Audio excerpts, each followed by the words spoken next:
लाडके भाऊ प्रत्येक महिन्याला 1500 रुपये पाठवणार या आनंदात सबंध महाराष्ट्रातील सर्वच लाडक्या बहिणी सख्या भावांच्या साक्षात भेटीसाठी अगदी आतुर झाल्या होत्या मित्र। अशातच बीड जिल्ह्यातील एका गावात अनुचित प्रकार घडतो। ती दुर्दैवी घटना बघून बहिणी घाबरून जातात, त्यांना असुरक्षित वाटायला लागतं। एवढ्यातच लाडक्या 3 भावांपैकी एक भाऊ अचानक योगायोगानं चक्क त्यांच्या गावातच येतो। सर्व बहिणी एका स्थळावर एकत्र येतात। बहिणी आपलं दुःख भावापुढे सांगायला सुरुवात करतात। मित्रहो, भाऊ मात्र लाडक्या बहिणींचं एकही दुःख ऐकून न घेता आल्या पावलानं पसार होऊन जातो। मात्र लाडक्या बहिणी बिचाऱ्या दादा दादा करत ओरडतच राहिल्या। मित्रहो नमस्कार, मी रिनेश रंजन। लाडक्या बहिणींच्या या नवीन भागामध्ये आपल्या सर्वांचं मनापासून हार्दिक स्वागत। मित्रहो, नेहमीप्रमाणे एक विनंती, चॅनलला सबस्क्राइब करा। मित्रहो, जास्तीत जास्त लोकांपर्यंत हा व्हिडिओ आपण शेअर करा, ही नम्र विनंती। मित्रहो, लोकसभा निवडणुकांमध्ये महायुतीकडे मतदारांनी पाठ फिरवली होती, म्हणूनच महायुतीला महाराष्ट्रात जोरदार फटका बसला होता। परंतु राजकारणी मंडळी पराभवामुळे कधीच खचून जात नाही आणि करो वा मरो अशी पुन्हा नव्याने खिंड लढवायला अगदी तयार असतात। अशी अनेक उदाहरणे आजपर्यंत झालेल्या निवडणुकांमध्ये सर्वच पक्षांची देता येईल मित्र। पुन्हा नव्या दमानं सामदाम दंड भेद हा फॉर्म्युला वापरून विधानसभा निवडणुकीच्या मैदानात महायुती पुन्हा नव्याने एक नवीन आव्हान घेऊन उतरली आणि लागलीच त्यांनी पुढच्या अभ्यासाला सुरुवात केली। मित्रहो, अभ्यासाअंती त्यांच्या हे ध्यानात आलं की अलोघरी महिलांचं राज्य आहे, महिला राज विराजमान आहे, हे राजकारणी मित्रांना बऱ्यापैकी ठाऊक झालं। नेमकं याच गोष्टीवर लक्ष केंद्रित करून महाराष्ट्रातील समस्त महिलांना आपण बहीण मानावं असा ठाम निर्धार महायुतींच्या 3 भावांनी एकत्र येऊन केला। फक्त नात्याने साधी बहीणच नाही, तर पुढे लाडकी हा शब्द लावावा, म्हणजे बहिणी आणखी जवळ येतील। हे फक्त तात्पुरतं मानलेलं नातंच नाही, तर या लाडक्या बहिणींना विधानसभा निवडणुकांच्या अगदी तोंडावर आपण दरमहा 1500 रुपये देण्याची घोषणा करावी। आणि मित्रहो, फक्त घोषणाच नाही, तर चक्क त्यांच्या खात्यात ही रक्कम थेट जमा देखील करण्यात आली। सरकारच्या कपाटात पैसे आहेत की नाही हे महाराष्ट्रातील अर्थशास्त्री सांगतील, कारण हा अभ्यासाचा विषय आहे। पैसा तिजोरीमध्ये नसला तरी तात्पुरती व्यवस्था केंद्रातील थोरल्या भावांच्या मदतीने होऊ शकते, हे आपल्या लक्षात आहे मित्रहो। आणि तशी व्यवस्था कदाचित झालीही असेलच, कारण मतदान आपल्या खिशात आल्याबरोबर ही वसुली कोणत्या मार्गाने करायची याचाही आराखडा आधीच ठरला असणार, यात काही शंका नाही।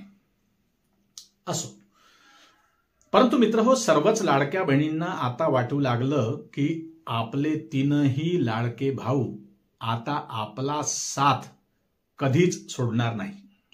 फक्त पैशापुरतच नाही, तर भावांची लाल दिव्याची गाडी आपण रस्त्याने कुठेही बिनधास्त अडवून त्यांच्याशी आपण मनमुरादपणे हितगुज करू शकतो, असा समज लाडक्या बहिणींचा झाला।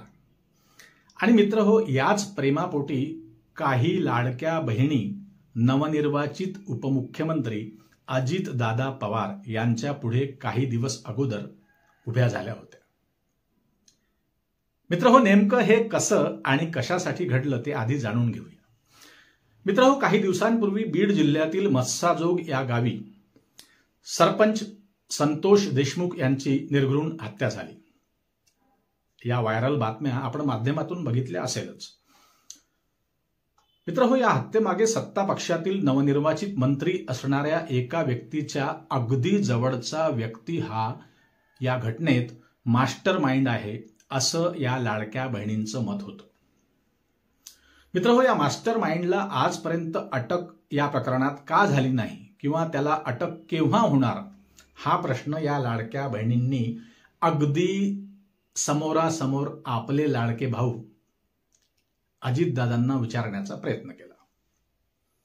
मित्रहो, अजितदादा पवार हे संतोष देशमुखांच्या कुटुंबाची सांत्वना करण्यासाठी मस्साजोग या गावी देशमुख कुटुंबाकडे पोहोचले होते.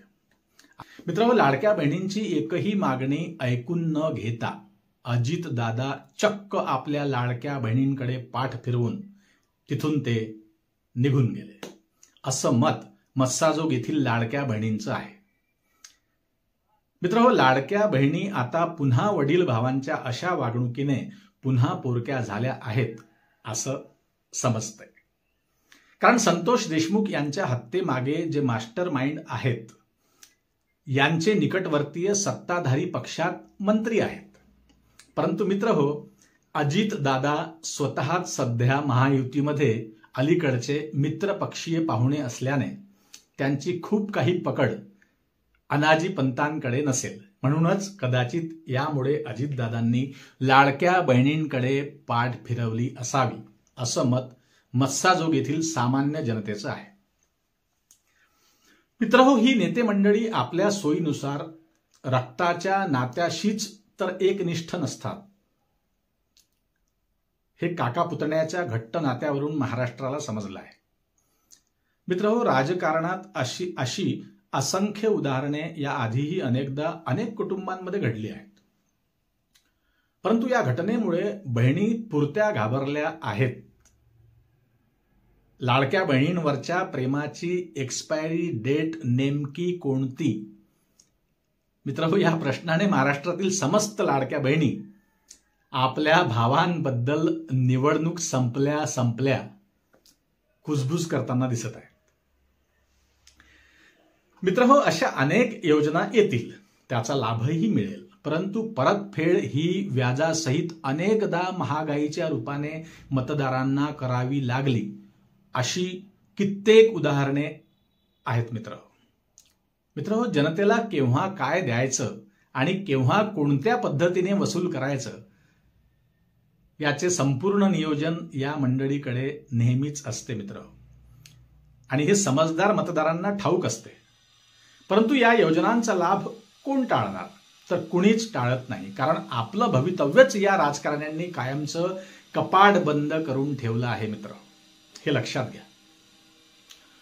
मित्रहो, योजनेच्या रूपातही लाच देऊन मत मागता येतं अशी देखील सोय आपल्या देशात आहे.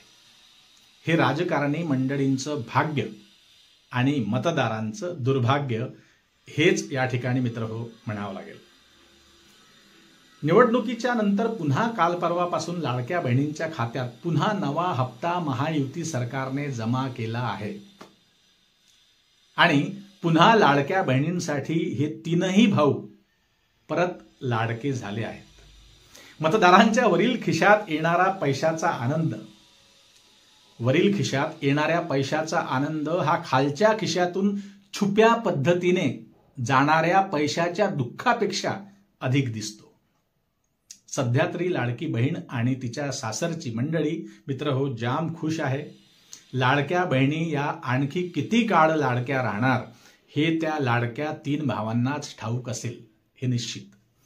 कारण मित्रहो, मतदारांच्या खालच्या खिशातून महागाईच्या रूपाने वसुली झाली तरी देखील तो पैसा त्यांनाच कमी पडणार आहे. कारण येणारा प्रत्येक नेता हा राजकारणात प्रवेश करताना फार मोठ्या अपेक्षेनं आपल्या पोटाचा आकार मोठा करूनच राजकारणात प्रवेश करतो, हे सर्वांनाच ठाऊक आहे. आणि अनेक उदाहरणासह आजपर्यंत हा राजकीय इतिहास मित्रहो कायम आहे. शेवटी प्रत्येक मराठी माणसाचं एकच मत असते, हा महाराष्ट्र शेवटपर्यंत महाराष्ट्रच राहावा. मित्रहो, प्रत्येक राजकारण्यांनी छत्रपती शिवाजी महाराज, फुले शाहू आंबेडकरांच्या विचारांना नेहमीच या महाराष्ट्रात जपावं, ही सामान्य जनतेची अपेक्षा असतेच. शेवटी एक सत्य सर्वांनी नेहमी समजून घ्यायला पाहिजे की उपकार घेणं हे नेहमीच महाग पडत असतं.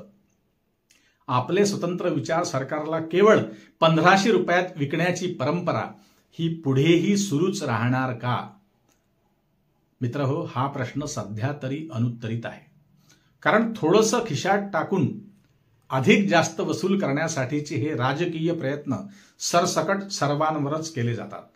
अर्थात सत्ता पक्षाच्या मतदारांना देखील महागाईचा तेवढाच फटका बसतो जेवढा इतर मतदारांना बसतो. मित्र असो, शेवटी भक्ती, अंधभक्ती, श्रद्धा, अंधश्रद्धा या दोन्ही बाजू समाजात यापूर्वी देखील होत्याच.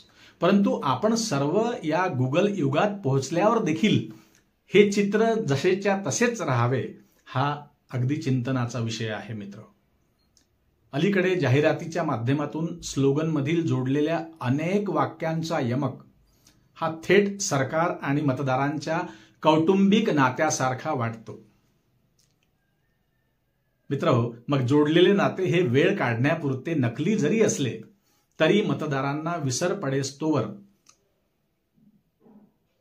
विसर पडेस्तोवर तरी अशा लाडक्या नात्यांना खोटं तरी जपलं पाहिजे.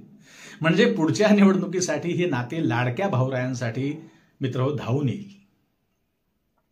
लाडक्या बहिणींच्या या लाडक्या भावांचा लाडका विषय आपण लढिवाळपणे मित्रहो इथेच थांबूया. मित्रहो, जाता जाता पुन्हा एकदा माझी नम्र विनंती, मित्रहो आपण चॅनलवर नवीन असाल तर सबस्क्राईब अवश्य करा. मित्रहो, घंटीसारख्या दिसणाऱ्या आकृतीला टच करा आणि लागलीच तुम्हाला ऑल बटन दिसेल त्याला क्लिक करा. म्हणजे माझा प्रत्येक व्हिडिओ हा नोटिफिकेशन्सच्या रूपात आपल्या स्क्रीनवर दररोज बघता येईल. मित्रहो, हा व्हिडिओ महाराष्ट्रातील समस्त लाडक्या बहिणींपर्यंत पोहोचविण्यासाठी जबाबदारी ही तुमची आहे. मित्रहो, पुन्हा भेटू नवीन विषयावर बोलण्यासाठी नव्या दिवशी नव्या दमानं. तोपर्यंत नमस्कार. जय हिंद, जय भारत, जय संविधान. Thank you so much. Bye bye.